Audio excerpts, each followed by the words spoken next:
बिस्मिल्लाहिर्रहमानिर्रहीम। अस्सलाम वालेकुम। मैं हूँ चौधरी रफ़ीक पसवाल। एक शख्स, एक नज़रिया और एक ऐसा खौफनाक ख्वाब जिसने दुनिया को आग की लपेट में ले लिया। क्या आप तसव्वुर कर सकते हैं कि एक शख्स जो कभी एक नाकाम फनकार था, उसने कैसे पूरी दुनिया को जंग और बर्बादी के दहाने पर पहुंचा दिया? कैसे उसकी सोच ने करोड़ों जिंदगियां निगल ली? ये था एडोल्फ हिटलर, वो नाम जिससे तारीख आज भी कांपती है। ये एक ऐसा शख्स था जिसने जदीद तारीख की सबसे तबाहकुन हुकूमत की क़यादत की। एक आमर जिसका नाम खौफ और दहशत की अलामत है, जिसने न सिर्फ दूसरी जंग अजीम को भड़काया बल्कि लाखों बेगुनाह लोगों की जान ली और जिसके नजरियात ने दुनिया को हमेशा के लिए बदल दिया। हिटलर की कहानी आपको हैरान भी करेगी और झंझोड़ कर रख देगी। आज हम एडोल्फ हिटलर की जिंदगी का तफसीली जायजा लेंगे। हम देखेंगे कि वो किन अहम वाकयात की वजह से मुतासर हुआ, वो कौन से नजरियात थे जिन्होंने उसे ताकत की तरफ धकेला और इसके इक़्तिदार की होलनाक कीमत क्या थी। एडोल्फ हिटलर 20 अप्रैल 1889 को ऑस्ट्रिया के एक छोटे से कस्बे में पैदा हुआ। वो अल्वाइस हिटलर और क्लारा पोल्स के 6 बच्चों में से चौथा था, लेकिन हिटलर की इब्तदाई जिंदगी ज्यादा खुशगवार नहीं थी। वो तालीमी लिहाज से नाकाम था और उसके वालिद के साथ उसके ताल्लुकात हमेशा कशीदा रहे, जो उसे सरकारी मुलाजिम बनाना चाहते थे, जबकि एडोल्फ का ख्वाब एक फनकार बनने का था। दर हकीकत हिटलर ने 2 बार वियना की एकेडमी ऑफ फाइन आर्ट्स में दाखिला लेने की कोशिश की, लेकिन दोनों बार उसे मुस्तरद कर दिया गया। ये नाकामी उसे बहुत ज्यादा मुतासर करती रही और कहा जाता है कि यही उसकी कड़वाहट की बुनियाद थी, जो बाद में उसकी इंतहा पसंदाना नजरियात का सबब बनी।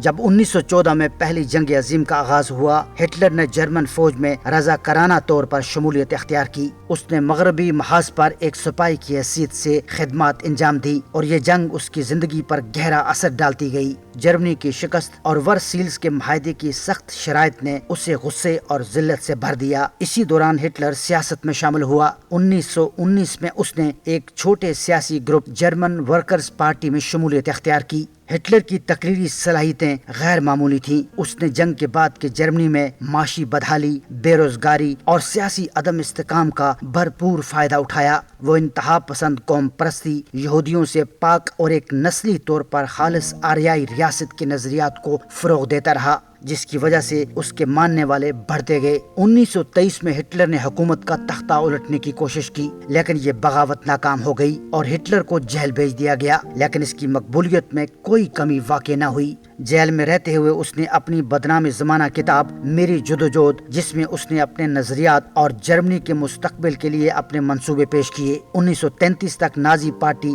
जर्मन सियासत में एक गालिब कुव्वत बन चुकी थी। 1934 में सदर हिंडनबर्ग की मौत के बाद हिटलर को इक़्तिदार मिल गया। उसने जल्दी से इक़्तिदार को अपने कब्जे में ले लिया और तमाम इख्तियारात का मालिक बन गया। उसने जर्मनी को एक आमराना रियासत में तब्दील कर दिया, जहां मुखालफिन को खामोश कर दिया गया और खौफ और हरास के जरिए हुकूमत की गई। ये सिर्फ सियासी कंट्रोल की बात नहीं थी। हिटलर की हुकूमत ने एक नस्ली बुनियाद पर प्रोग्राम शुरू किया, जिसका मकसद यहूदियों, खाना बदोशों, माजूर अफराद और दीगर नापसंदीदा समझे जाने वाले अफराद को माशरे से निकालना था। खास तौर पर वो यहूदियों को अच्छा नहीं समझता था। वो समझता था कि यहूदी फसादी कौम है और वो जर्मनी को उनसे पाक रखना चाहता था। 1939 में हिटलर ने पोलैंड पर हमला किया, जिससे दूसरी जंग अजीम का आगाज हो गया। अगले 6 सालों तक ये जंग दुनिया के ज्यादातर हिस्से को अपनी लपेट में ले चुकी थी, जिससे बेपनाह तबाही और जानों का नुकसान हुआ। लेकिन ये सिर्फ इलाकाई तोसी की बात नहीं थी। हिटलर की हुकूमत ने होलोकास्ट का आगाज किया,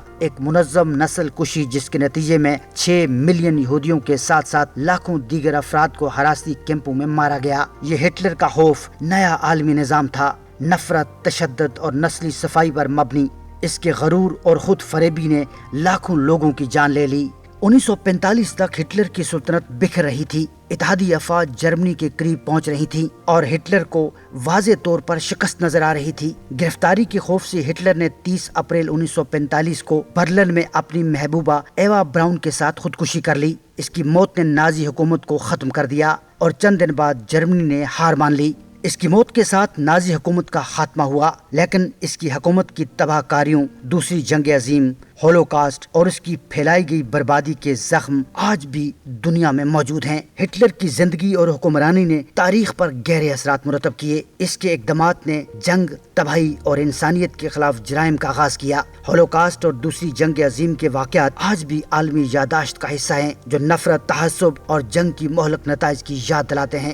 ہٹلر کی کہانی آج بھی دنیا کے لیے ایک سبق ہے کہ انتہا پسند، نسل پرستی اور عدم برداشت کے خطرات سے آگاہ رہنا ضروری ہے۔ اس کی زندگی اور حکمرانی ہمیں یہ سمجھاتی ہے کہ ہمیں ہمیشہ انسانی حقوق اور شمولیت کے اصولوں کا دفاع کرنا چاہیے۔ اگر آپ کو یہ ویڈیو معلوماتی لگی ہو تو لائک کا بٹن ضرور دبائیں، ہمارے چینل کو سبسکرائب کریں اور نئی ویڈیوز کے لیے بیل آئیکن کو ضرور پریس کریں۔ اگلی ویڈیو تک اللہ حافظ۔